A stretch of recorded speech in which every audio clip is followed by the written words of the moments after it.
So in this painting, I've started off with black and white over the whole painting just to get the forms down. Everything's just broken up into multiple layers. Then I've created a palette of colors, and the color palette is just taken from photos and then adjusted to suit my needs. And then on top of that, we now jump into coloring everything. So I'm just making multiple color layers over the background first. And then after that, I'll color the midground and then add in some basic shapes to the background.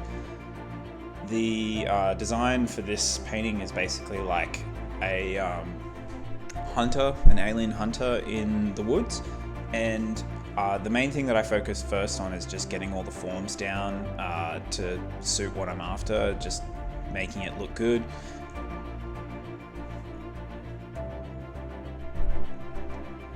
Okay, so then I've added a multiply layer over the background to try and add some atmosphere. Then next, I chuck in a reference image and start to figure out which colors I like and which colors I don't like, and then adjust them basically to suit my needs. So here I'm just making a new color palette because I didn't really like the old one. And then I will throw in some other reference images and just overlay them just to get an idea of what I'm after.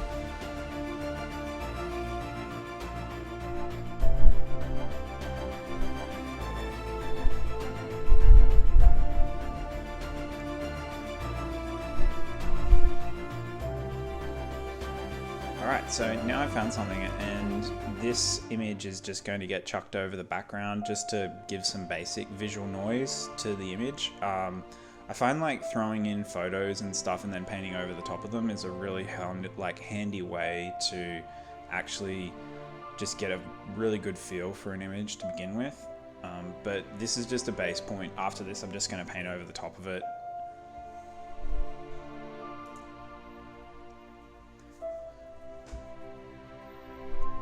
Alright, so I've found the base tonal values for the trees and the vines, and now I'm just roughing those in just to get the overall form down like pretty quickly. I'm not like focusing on any one area too much. I'm just trying to get like an overall form for the image before I start getting into any real like detail.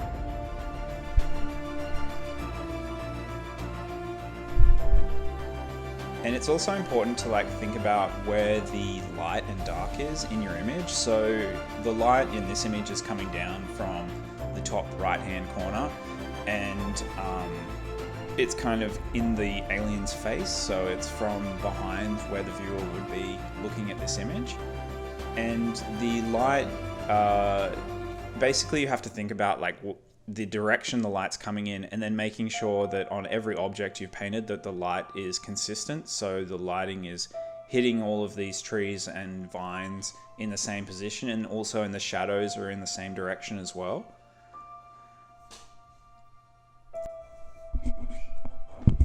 Now we're working on fixing up the alien's legs. I didn't really like the position that they were in before, so I've just decided to jump in and quickly fix them up. Instead of the legs that were kind of like showing the figure running forward through the middle of the image, I've decided to sprawl the legs aside to make it look like he's posing and ready to basically strike.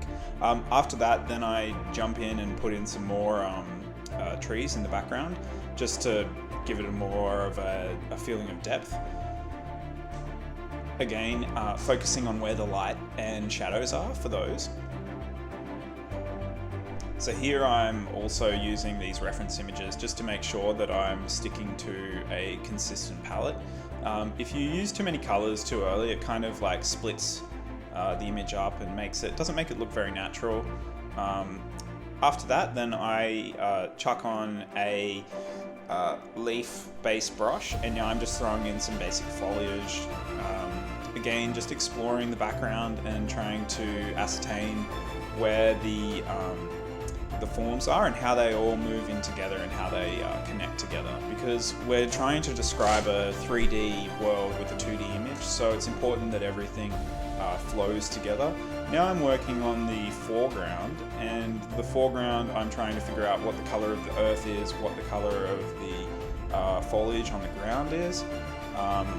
The foreground, because it's closer to the viewer, it's going to appear clearer, darker, and more vibrant in colors because there's less atmosphere between the eyes and the object.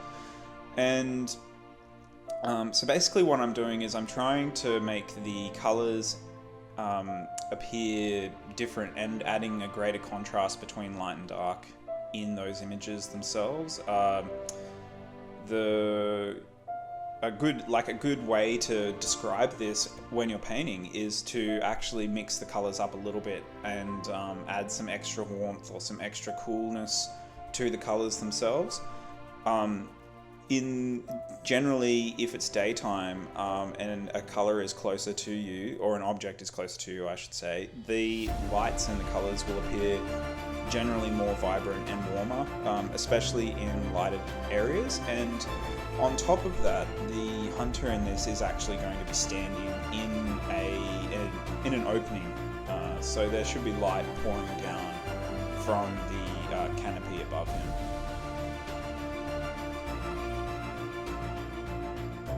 So when I'm doing an illustration like this, I generally like to get a feel for the environment first rather than jumping straight into the character, unless I'm really inspired by a particular piece or part of the character. I'm trying to get a nice balance in these images between a painterly and a photoreal finish, but at the moment it's mostly just about getting the forms in. We can focus on all the details and stuff towards the end of the painting.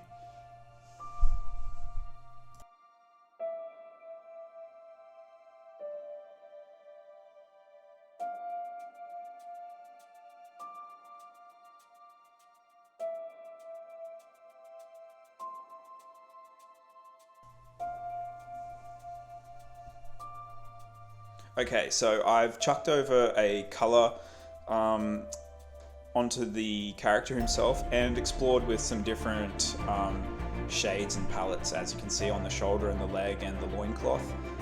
Now I'm just trying to find a mix of colors for his skin that is appealing to the design that I have in my head. Here I'm just trying to describe the form first, so there's actually going to be equipment added over the top of all this, but I want to describe the anatomy and the form of the flesh first before I start putting any real clothing or equipment over the top of the character himself. Again, I'm focusing on where the light and the dark is. As you can see, the shadows are consistently positioned in an area to the bottom and to the left, and then the light's obviously in an inverse position.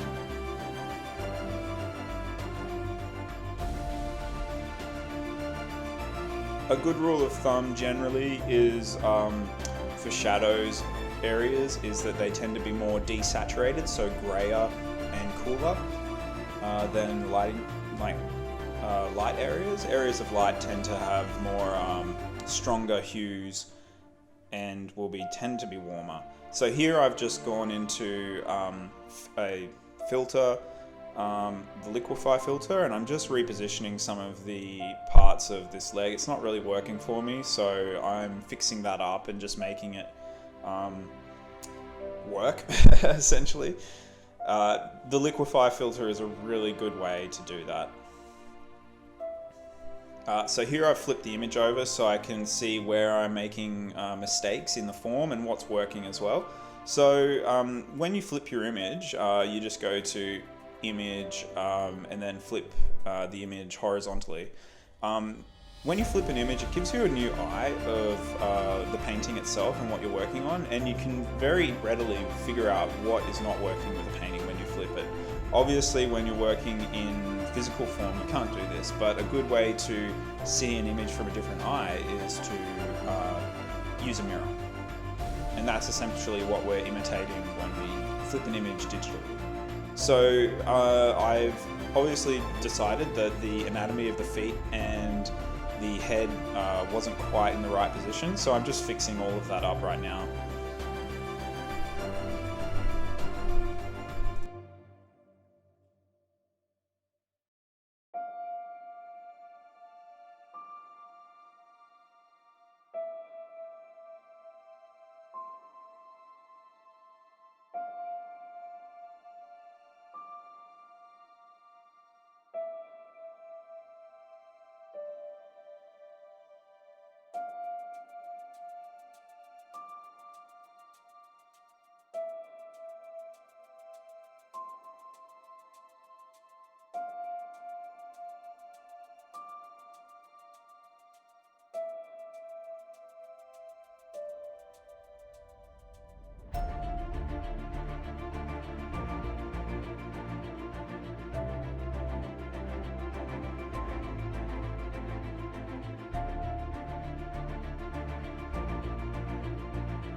So only now I'm actually trying to add in details to the anatomy. Again, we're just trying to describe the forms in greater depth. So we've gone from like a macro of describing form through light and shadow to more of a mid-level. We're going over the mid-level details now. So describing smaller muscles, giving them greater detail, and just tightening the forms, really tightening the where the shadows are, tightening where the lighting is, and I'm also going darker as well. So I'm putting in darker shadows and then lighter lights.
Okay, just fixing up the hand here. I wasn't super happy with the position of the fingers, but rather than the finger being on the trigger, I'm putting the finger over the top of the trigger to make it look like the alien's waiting.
Alright, so we've jumped onto the rifle now, and the rifle is a grey colour, but I've still retained some of the brown values from the character himself and from the wood, so it's not a completely full grey. It does have a slight amount of the colour from the environment in the base tonal values, and I'm just basically blocking it out. Again, thinking of where the light and the shadow is, just to make sure that everything stays correct.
So here we've jumped over to the armor and equipment that's sitting on top of our alien hunter. I'm doing all of this on a separate layer. Photoshop's great for this. You can just adjust everything onto different layers and then put shadows underneath them and then light on top of them. So here we're just going over this now, putting in the designs and just roughing them in and not going into too much detail straight away.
So I've jumped ahead here a little bit. I'm just adding in some additional noise essentially to the costume itself, just adding in some extra details. He's got like a fur cape that's appearing right now. As you can see over the body, I've added straps on separate layers. And then I'm just working in the arms, the back arms that are holding the pistols, just to try and fix them up now and describe their forms in greater detail.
So now's a good time to talk about the lighting effects that I've been creating in the guns.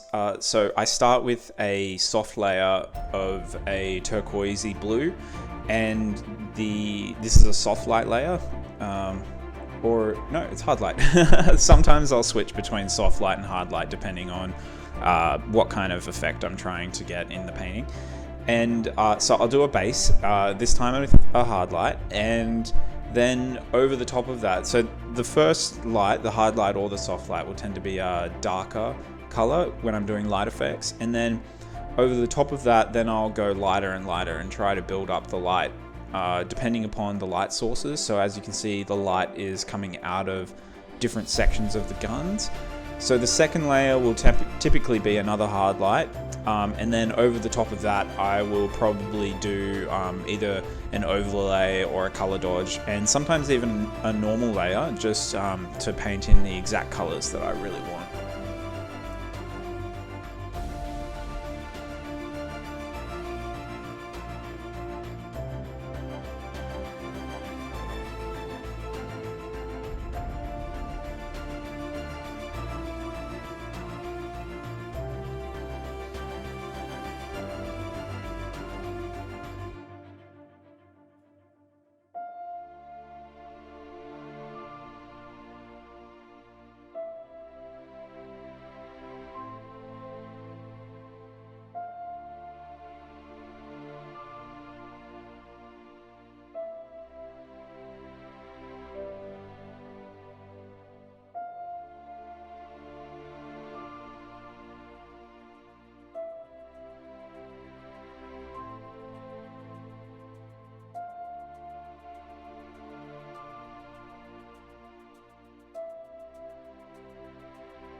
Okay, so here we're shading in the armor itself. I've just got the layer itself on a value lock, so that's in the top right hand corner. You can see the little checkered mark. You just click that and it'll lock your brush onto just that layer. So that's why we build up the basic blocked in forms first and then paint shadows and light over the top of that.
Time for some photo overlays now.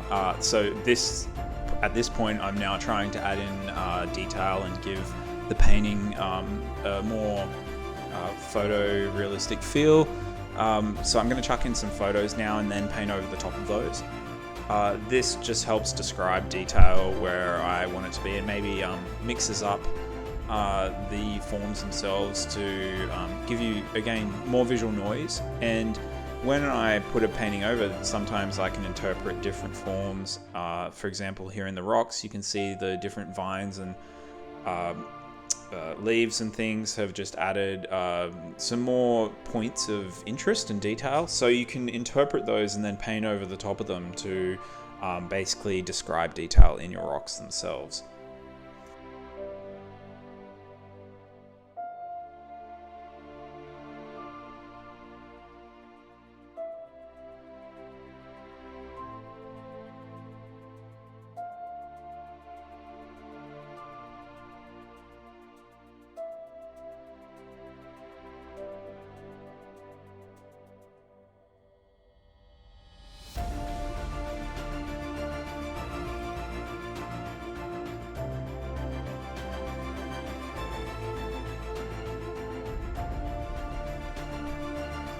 So we just repeat the same process again for the tree trunks and the vines. Again, just chucking in a photo overlay and then painting over the top of it.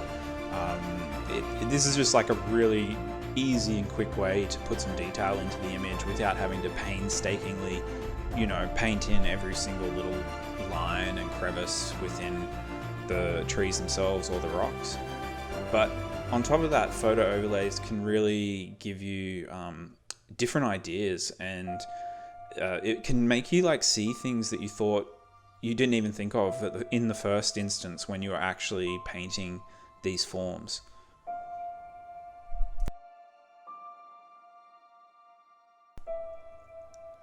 So after putting in the photos and then painting over the top of them, I've really pulled back the photos in this image and painted over them a lot because I want to give this more of an illustratory or painterly feel rather than being a completely hyper photorealistic image. Then I added in some more foliage using the leaf foliage brush that I was using, and then on top of that we begin to put in some atmosphere into the image.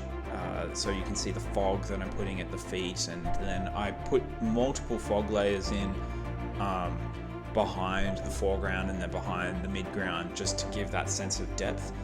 On top of that, we then jump into shadows. So shadows, all of your objects that you're going to have in an image will be emitting some form of a shadow, and it's up to you to determine the direction that they're going, and this is based upon your primary light source. So you then think about where the shadow is going to be, but also shadows aren't always very crisp. The form of light that is hitting your objects, if it's very diffuse, as in there's a lot of cloud atmosphere or something's diffusing the light, then the shadows are going to appear softer, and if the shadows are further away from the objects, they're also going to appear softer. So they'll be sharper closer to the object and then softer the further they get away. I just use a multiply layer for shadows, so I can just play around with it and figure out what is right for the image, and this is what you should do too. You should figure out, just try different levels, try different levels of sharpness and softness, as well as different levels of light and dark. And then by trying out a few different types, you'll figure out what works for your image and what doesn't.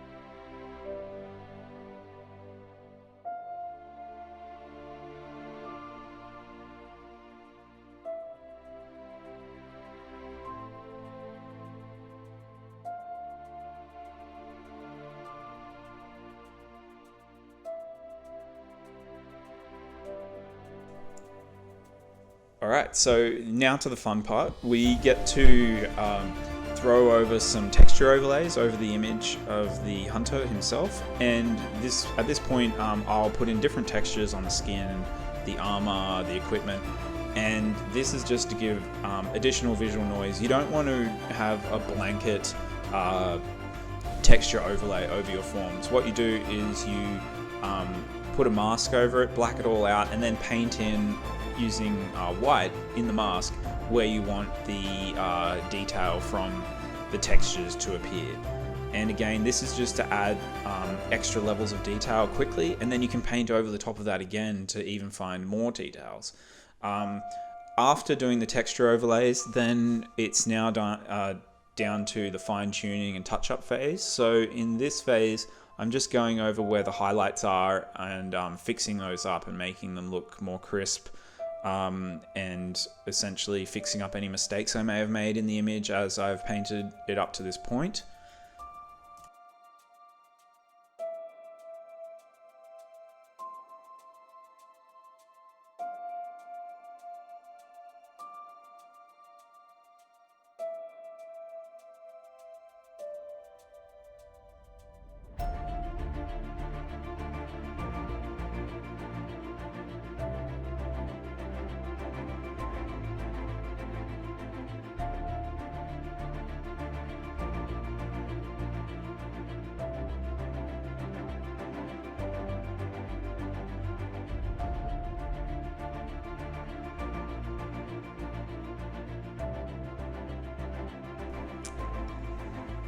So I was feeling like the image itself was lacking something that really made the character pop.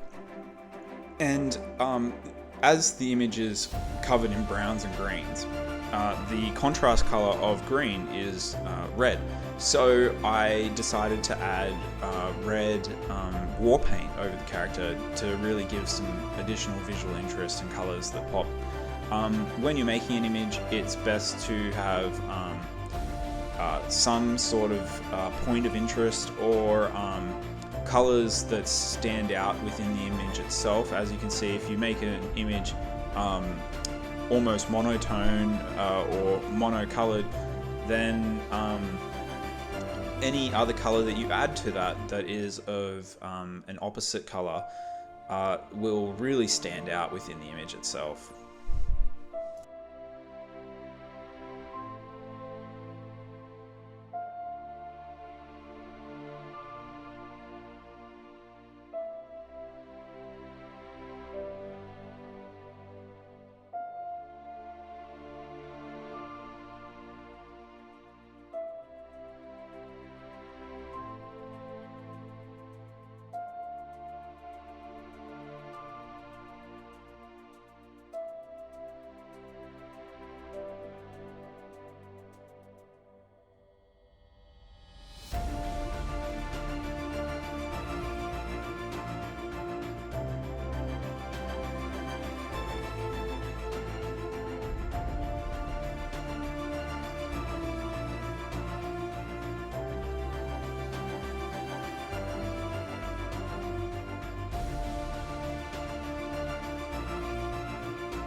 Lastly, after I finished the image, I put in a color dodge layer behind the character himself and toned down its opacity, and then just added like a really bright light behind the character. And then obviously, yeah, again, pulled down the opacity of that layer just to make the character pop more from the environment behind him. Generally, during daytime, the further objects are away, they're going to appear lighter. And then objects that are closer will tend to appear, have a greater contrast of dark and light. So this just helps to push the character forward and really make him the focal point of the image. So thanks for watching my tutorial. I hope you found it informative, and if you could, please consider liking and subscribing. And this has been Daniel Mitchell, and I hope you get to see some more of my tutorials in the future. Bye bye.